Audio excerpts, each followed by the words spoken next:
These ICE operations are also getting the attention of Democrats at the Georgia Capitol. Lawmakers are rolling out a package of bills aimed at limiting how the agency operates in the state. Atlanta News First reporter Abby Kasoris is live for us at the Capitol tonight. And Abby, Republicans have largely dismissed their concerns.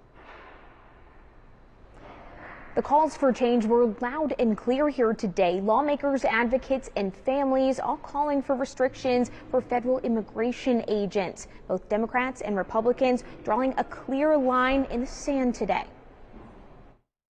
No ICE! No ICE! No murders! No murders! No murders! The steps at the Georgia Capitol filled with lawmakers, advocates, and families holding signs and demanding change. Among the crowd, Mildred Pierre, holding a photo of her husband, Rodney Taylor, currently in ICE custody at Stewart Detention Center. The gentlemen did not have any markings on their bulletproof vests.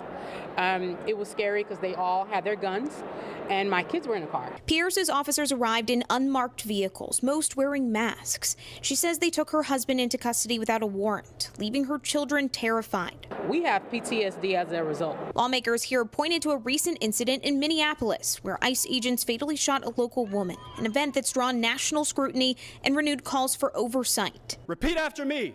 No ICE! No ICE! No ICE! Their proposals would require ICE agents to identify themselves, restrict National Guard deployment without state approval, make ICE agents liable, and restrict enforcement in sensitive locations. To end the terror, to end the fear. Less than 2 hours later, Republican Senate leaders took the same steps, pushing back. ICE agents, like any other law enforcement agency, they can already be exposed to civil liability if they should do an action that is in violation of a law. As far as wearing of tactical gear, whether it be a mask, a helmet, or anything else, that is a decision made based case by case, and the supervisors make those determinations. Not a group of legislators sitting in an air-conditioned and heated room in the middle of Atlanta.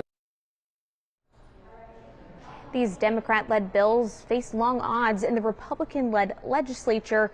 However, they're hoping that families and their stories can appeal to people to get them to cross party lines. Live at the state capitol, Abby Kasoris, Atlanta News First.